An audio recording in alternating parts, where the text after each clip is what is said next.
मैंने उन्हें काफ़ी देर पहले ये जाहिर किया था कि मैं नॉन प्रदूषित गाड़ी खरीदना चाहती हूँ और इस मूवमेंट का हिस्सा बनना चाहती हूँ जहाँ पर सब लोग जितना अपने स्तर पर कर सकते हैं पर्यावरण को प्रदूषित करने से रोकने के लिए उतना हमें करना चाहिए। बहुत आसान है कहना कि एक इलेक्ट्रिक गाड़ी से, एक नॉन पोल्यूटिंग व्हीकल से क्या होगा, पर मैं मानती हूँ कि बूंद बूंद से सागर बनता है और मेरी कंट्रीब्यूशन ये है कि जहाँ तक हो सके आसपास मैं अपनी इलेक्ट्रिक गाड़ी से जाऊँगी, अपनी ईंटों से जाऊँगी। और रिसर्च के अनुसार ये साबित हुआ है कि सबसे अधिक पोल्यूशन वो लोग करते हैं जो अपने घर से ऑफिस और ऑफिस से पास, मतलब अपने घर से करीबन 25 से 40 किलोमीटर की दूरी में जो लोग गाड़ी चलाते हैं, मैक्सिमम पोल्यूशन वहाँ से आता है। तो मेरी ये कोशिश रहेगी, मेरा नया साल है, मेरे नए साल की रेजोल्यूशन है कि मैं एटलीस्ट 20-25 किलोमीटर के रेडियस में इलेक्ट्रिक गाड़ी ही इस्तेमाल करूँ। और एक और रिसर्च का बहुत इंटरेस्टिंग पॉइंट सामने आया है, वो ये है कि अधिकतर पॉपुलेशन हमारी शहरों में नहीं रहती, लेकिन फिर भी मैक्सिमम पोल्यूशन शहरों में होता है और शहरों में डिस्टेंसेस भी बहुत कम है जो हम कवर करते हैं। सो ये मेरी पर्सनल कंट्रीब्यूशन है और मुझे आशा है कि आप लोग ये मैसेज आगे तक पहुंचाएंगे ताकि और लोग इलेक्ट्रिक गाड़ियाँ खरीद सकें और अपना योगदान दे सकें पर्यावरण को बचाने के लिए। लग्जरी एसयूवी की गाड़ी मेरे पास भी है। मैं ये नहीं कहूँगी कि आप अपनी लग्जरी की चॉइसेस रोक दें या छोड़ दें, पर मैं मानती हूँ कि आज की तारीख में एक green eco friendly electric car जो स्टेटमेंट बना सकती है वो शायद एक लग्जरी कार नहीं कर सकती, मेरा ये मानना है। और दूसरी बात ये है कि जो लोग एक आर्थिक ब्रैकेट में हैं, जो इस गाड़ी को अफोर्ड कर सकते हैं, उन्हें ये गाड़ी ज़रूर अपनानी चाहिए, क्योंकि अगर हम लोग मिलकर इस गाड़ी को प्रमोट नहीं करेंगे, इलेक्ट्रिक कार्स को प्रमोट नहीं करेंगे, तो ये मूवमेंट शुरू नहीं होगी। और दूसरी बात यह है कि आपने लग्जरी कार्स और हाई एंड एसयूवीज़ की बात की, वो ही ब्रांड्स आज सब इलेक्ट्रिक गाड़ियाँ भी बना रहे हैं।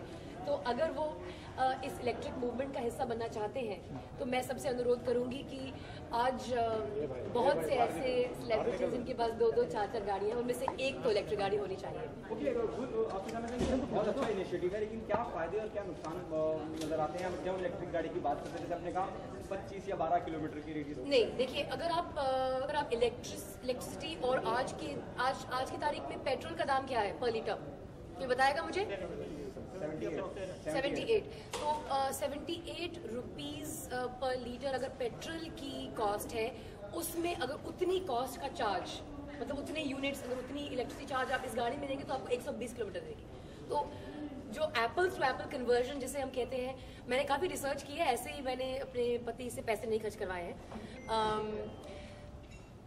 अगर प्योर कॉस्ट इफेक्टिवनेस देखी जाए तो definitely it's more cost effective then petrol.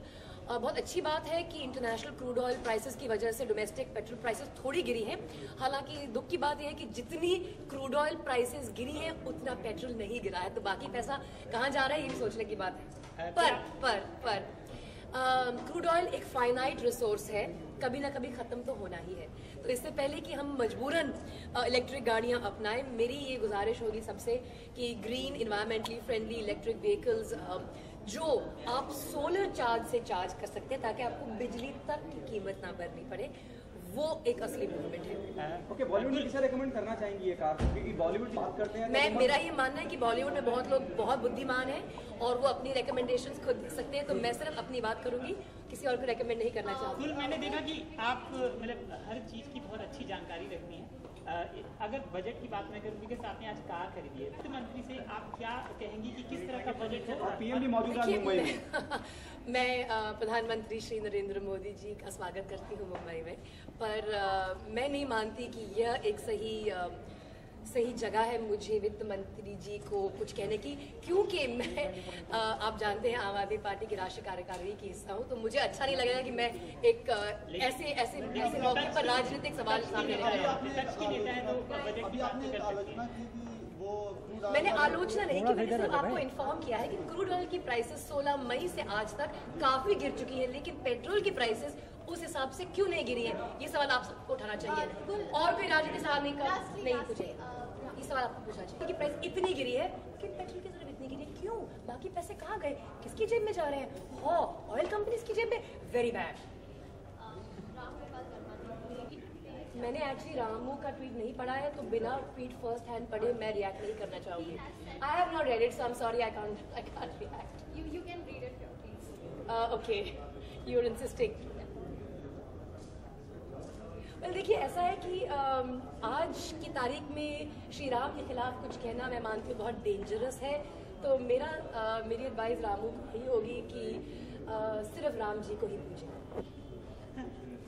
Hey Ram, Shri Ram, Shri Ram.